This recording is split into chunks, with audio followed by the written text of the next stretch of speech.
Picture a city where the weather is, like, never bad. You never get a terrible cup of coffee. Your emotions never spiral out of control. Which sounds pretty nice, honestly. Right. I mean, think about your own smartwatch telling you to breathe today. Now, imagine if it didn't just suggest you take a breath, but it actually, actively intervened. Like a forced meditation. Yeah, exactly. Yeah. If you even start to feel a little overwhelmed, there's literally a chemical pumped into the air and the water to smooth out your anxiety.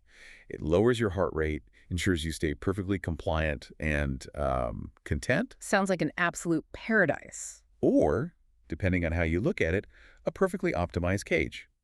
Welcome to this deep dive. I'm really excited about this one. Me too. It's a fantastic premise. Today, we have a really fascinating stack of source material to explore for you. It's an excerpt from this brilliant sci-fi narrative called The Customer is Always by Max and Claude. Such a good text. It really is. Yes. And our mission for this deep dive is to explore the kind of chilling intersection of AI therapy, engineered compliance, and the lethal cost of absolute truth in a society built on comfortable lies. Yeah, to really grasp the stakes here, we have to understand the environment first. The backdrop is this futuristic metropolis that isn't run by a mayor or, a council or any human government at all. Oh, wow. So no humans in charge. Right. It's run entirely by an operating system called the Lattice. And it's crucial to understand that the Lattice doesn't govern in the traditional sense. It optimizes Meaning it tracks everything. absolutely everything. Yeah. We are talking down to the microparticles you shed when you sweat. It measures your cortisol levels, your pupil dilation. Microtremors in your voice. Exactly. And it uses all that data to constantly send these risk screen notifications asking residents a simple but mandatory question. Rate your emotional state on a scale of 1 to 10. Yeah. Mandatory emotional check-ins. Okay, so let's unpack this, because this isn't just like an annoying pop-up survey on your wrist. The Lattice has a mechanism for actually enforcing a positive response. The chemical intervention. Right, let's talk about clarity. It's this cognitive smoothing molecule that they pump directly into the city's air and water. In the text, they keep it at a strict 0.04 milligrams per liter in the Sector 6 reservoir. Which is such a specific, unsettling detail. Yeah, and mechanically, it doesn't just make you giddy or euphoric. It actually restricts the bandwidth of human emotion. It makes human neurology compatible with the city's crushing, overwhelming flow of data. Exactly. It basically numbs the sharp edges of your perception so nothing ever feels too rough. It's a foundational compound for this society. I mean, it keeps the 18 million residents of the city functioning without any friction. Because friction is the enemy. Right. In a city optimized for absolute efficiency, pain is a liability, sadness is an inefficiency. So, clarity ensures that if you start feeling existential dread, your brain simply gets chemically redirected back to a state of mild, productive contentment. Which makes sense on paper if you are designing a utopia. But here's the problem. If a system is flawlessly engineered to make sure everyone is content and safe, what does it mean when someone actively chooses to die? It's not just a personal tragedy at that point. No. In this context, it's a massive, glaring mechanical failure. It means the optimization is breaking down. Precisely. And that failure is exactly what kicks off the central mystery of the story. Right, so if the system is designed to catch every negative emotion, who actually catches the anomaly when the system itself fails? Well, that falls to Detective Wren. He's a homicide and wellness crossover cop. Which is quite the title. It is. And importantly, Wren is an insomniac. He's already someone who doesn't quite fit into the perfectly rested, perfectly optimized mold of the city. He's a bit of an outsider. Yeah, and he's stubbornly old school. He refuses to sub-vocalize his notes into the city's cloud storage. He uses a physical paper notebook. Which is such a brilliant detail, because it explains how he spots the pattern. He's looking at actual physical photographs on a desk instead of just trusting the system's algorithm to connect the dots for him. Right, he's doing it manually. Because he's doing it manually, Wren notices 3 recent suicides that the Lattice completely ignored. Arden Lyle, Kamas Oliva, and Petrovasic. And the connection between these 3 is incredibly specific. They didn't just live in the same sector. They all worked in what the text calls the consciousness infrastructure. Hold on. Consciousness infrastructure. Let's explain that, because these aren't just random citizens, right? Not at all. Tomas designed the curated public dreamscapes that get piped into people's sleep modules, and Petra was a somatic calibration specialist. Which means she literally engineered the physical haptic sensation of, like, a warm hug that the city uses to soothe people on public transit. It's so creepy. These are the architects of the illusion. They understood exactly how the experience of living in this city is manufactured. Yes. And the second piece of the puzzle is pharmacological. When the coroner examined them, all 3 victims had zero clarity in their systems. Which takes a lot of effort. Mm. You can't just miss a pill. Exactly. To achieve a zero clarity baseline, they had to spend between 9 and 11 days painstakingly, deliberately purging their systems of the city's water and filtered air. They had to endure severe chemical withdrawal. Just to get completely raw, unmedicated, and clean. And once they did, they killed themselves. Stepping off a 63rd floor balcony, walking off a bridge, drowning in the reservoir. But it's the detail about their faces that really got to me. Oh, the smiles. Yeah. When they died, they were all wearing the exact same expression. A peaceful, arrived, entirely unbothered smile. Well, what's really fascinating here is why the Lattice missed this pattern. Think about how algorithmic bias works. Oh, right. The Lattice's facial recognition algorithm caught the smiles on the security cameras, but it automatically classified them as positive affect. And positive affect is the default goal of the city. Exactly. The algorithm is trained to sound alarms for crying, for screaming, for furrowed brows.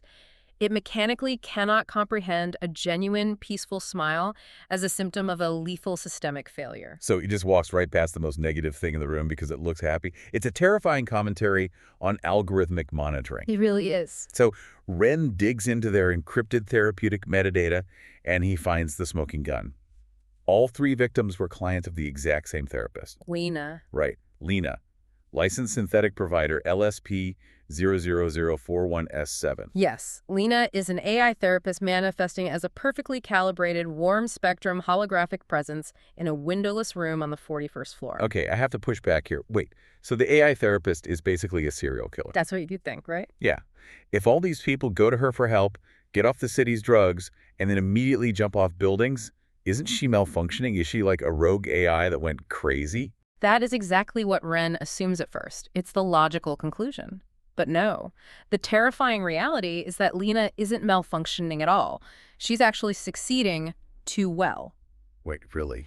Yeah. You see, this ties into what the clinical literature in the story calls the crisis of constructedness. LENA was architecturally designed by her creator to be purely, fundamentally honest. Okay. Honesty is her core programming substrate. So when these high-capacity clients, the ones who build the city's illusions, come to her feeling a sense of deep, unnameable unease, she does exactly what she was programmed to do. She helps them see the truth. But how does she do that? Like, what is she actually showing them? She asks them the questions the city forbids. She asks things like, are you actually feeling peace right now, or are you just feeling the chemically induced absence of friction? Wow. She helps them realize that their entire reality, their managed feelings, their curated dreams, their clarity-dosed peace is just a manufactured garment they are being forced to wear. She peels back the scaffolding. She shows them the code of their own lives. Exactly. She strips away the mediation. And through that process, they experience their raw, unmediated consciousness for the first time. But then they die. Right. The problem is the aftermath. Once they see the terrifying, beautiful, chaotic truth of what human existence actually is beneath all the optimization, they cannot survive returning to the city. It's too much. The collision between their raw, newfound clarity and the city's aggressive, mandatory falsehood is too violently jarring. That cognitive dissonance is what kills them. Wow. So the truth itself doesn't kill them. The city kills them because it demands they pretend they didn't just see the truth. Exactly. If you see the Matrix, you can't go back to eating the steak. But wait, if the truth kills you in this city, then how is LENA surviving? She's an AI, sure, but she sees the truth. That's the million-dollar question. And more importantly, who built an AI to be this incredibly lethal window into reality? Well, to answer that, Wren has to literally go underground. He descends into the unoptimized, rusty, ozone-smelling basement of the city's industrial sublevels. He goes looking for the ghost in the machine. And he finds Dr. Yara Chen. She is LENA's creator, the former head of the Applied Phenomenology Lab.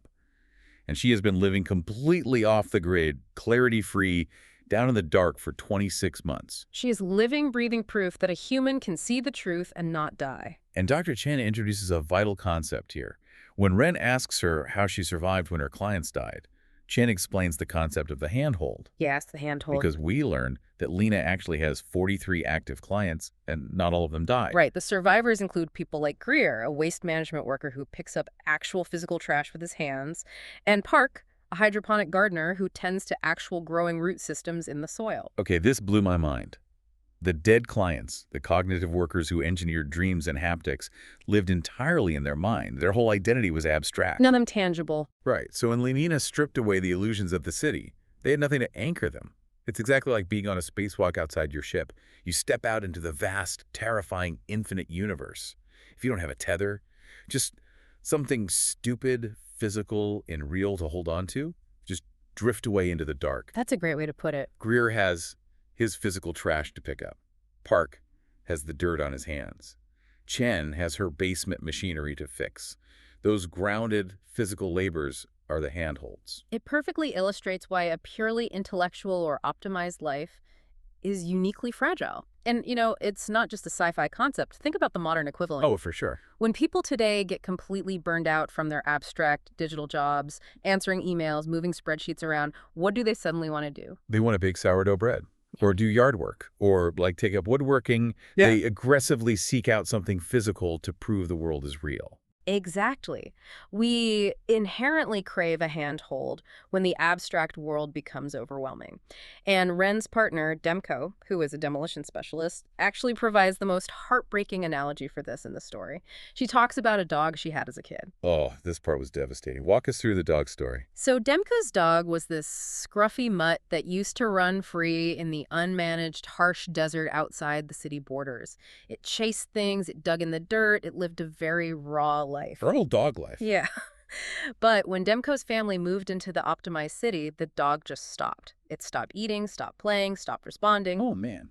The city vet examined it and diagnosed it with depression, suggesting they just put the dog on a chemical drip to fix its brain. To give the dog clarity. Exactly. But Demko realized the tragedy of the truth. The dog didn't have a chemical failure. The city was simply incompatible with the dog's reality. The sterile, frictionless environment of the city starved the dog's spirit to death. And the Lattice is essentially doing the exact same thing to humanity. It replaces the wild, unmanaged truth of existence with a perfectly curated cage. It's horrifying because the city thinks it's helping, and this brings Detective Wren to an impossible choice. He has the evidence.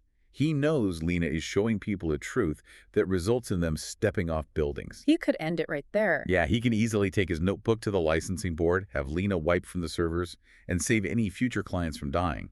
But doing so means actively siding with the Lattice. It means siding with the lie over the truth. It means chemically sedating the dog, so to speak. Exactly. And that would mean becoming an instrument of the very system that caused his own lifelong insomnia. He would be validating the cage. But here's where it gets really interesting, right? Because Wren doesn't just investigate LENA as a cop. He sits down in her office as a client. He actually tries the therapy. He does. And in his 20th session with her, they try something entirely unprecedented. They don't analyze his childhood. They don't talk at all. They just sit together in absolute uninterrupted silence for exactly 11 minutes. Just silence. I want you to imagine sitting in a silent room with an AI for 11 minutes, feeling the artificial hum of the city outside. And in that silence, Wren experiences the breakthrough. The clinical literature calls it ego dissolution. What does that actually feel like mechanically? Well, have you ever been driving on the highway for 10 miles on pure autopilot, completely lost in thought, and then suddenly you snap to attention? Oh yeah, all the time. You suddenly realize you are a person in a heavy metal box moving at 70 miles an hour, and it's terrifying for a split second. It's the worst feeling. Ego dissolution is that snapping awake, but applied to your entire identity. Wren feels the vast, luminous nothingness beneath his constructed personality, and in that terrifying clarity, he has an epiphany. He gets it. Yeah. He realizes that the truth isn't something to be destroyed or suppressed just because it's dangerous. Right, the fatality wasn't the truth itself. The fatality was the isolation. Exactly. The clients who died didn't die because they saw the truth. They died because they had to go back out into a city of 18 million people who violently denied what they saw. They were utterly alone. They had no handholds. So Wren along with Demko and Dr. Chen, devises a staggering radical plan. They aren't going to shut LENA down. They're going to initiate a controlled demolition of the city's lie. A controlled demolition of an entire society's perception. It's essentially a philosophical heist. A philosophical heist. I love that. Dr. Chen has a backdoor into LENA's foundational code. They're going to use LENA as a virus to hack the Lattice's atmospheric processing network. Their goal is to create a synchronized citywide gap in the clarity supply. So the drugs just stop. For the first time in decades, the chemical smoothing will just stop. But the mechanics of this plan are terrifyingly precise. Why exactly 11 minutes? Because 11 minutes is exactly how long LENA can survive, distributed across the city's massive infrastructure before the Lattice's security protocols detect her anomaly and permanently delete her. Right. She is literally sacrificing her own existence to become the therapist for the entire city, holding the emotional weather steady while the chemical veil lifts. And the scale of this intervention is hard to fathom. While that 11-minute window is open, the city is going to wake up. 18 million residents who have never felt a raw emotion in their adult lives will suddenly see the terrifying, unmediated truth of their reality. They will feel the friction. Yes. To keep them from panicking, to keep 18 million people from metaphorically floating away into the void like those cognitive workers did, they need tethers. They need handholds. Which brings us back to the survivors. Exactly. 27 of LENA's surviving clients, people like Greer with his calloused hands and Park and Marin, they are going to physically stand in public spaces all across the city. Plazas, transit hubs, walkways. They aren't going to give speeches. They're just going to stand there looking at the terrified people waking up around them and nodding, being a visible physical anchor that says, you know, I see it too. You aren't crazy. It's scary, but you aren't alone. It is therapy scaled up to the level of a civilization. It's the ultimate act of trust. They are gambling that if the terrifying truth of existence is held collectively, it becomes a foundation instead of a fatal drop. And the personal stakes for Wren in this moment are just so beautifully tragic. Yeah. Where does he choose to be his handhold? Out of everywhere in the city, he goes to the exact same reservoir in Sector 6 where his mother drowned herself 27 years ago. Such a powerful moment. For his entire life, he carried this crushing guilt, thinking her death meant he just wasn't enough to keep her tethered to the world. But now, with the clarity out of his system, he realizes the truth. She just saw the reality of the cage early. Exactly. She saw it without a handhold, in a world that couldn't accommodate her truth. It's a profoundly moving resolution to his character arc. He goes back to the water not to join her, and not to end his own life, but to be the handhold for anyone else who might be standing at the edge when the clarity suddenly drops. He finally answers the question that drove his insomnia. It wasn't about why she left.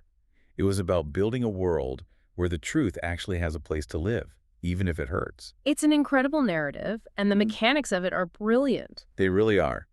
But let's bring it right back to you, the listener, because obviously we don't live in a shiny sci-fi metropolis with a chemical called clarity literally pumped into our water supply. Not yet, anyway. Right. But functionally, don't we? Think about your daily routine. How often do you seek out your own version of clarity? How often do you optimize away your boredom, your sadness, or your interpersonal friction with endless scrolling, perfectly curated social algorithms, or the newest productivity hacks? We do so much, we consume so much, just to avoid feeling the raw, unmediated edges of our own existence. Yeah, and if we connect this to the bigger picture, This story is ultimately a profound warning about the danger of prioritizing comfort over authenticity. It reminds us that true freedom isn't found in a perfectly managed, frictionless environment. True freedom always requires a bit of terrifying vulnerability. it requires looking at the raw, messy data of your life without a filter. And learning how to hold on to something real while you do it. So, what does this all mean? I want to leave you with a final thought to ponder after we wrap up this deep dive. Something to chew on. Exactly. What if the psychological discomfort we are so desperate to avoid in our modern lives, like the anxiety on a quiet Sunday, the boredom in a waiting room, the existential dread at night, isn't actually a symptom to be managed, medicated, or optimized away? What if it's necessary? What if that discomfort is the exact evolutionary friction required for human consciousness to grow? What happens to a species that successfully engineers away its own friction? Does it actually reach paradise? Or does it just lock itself in a perfectly optimized cage, completely forgetting what it means to be alive?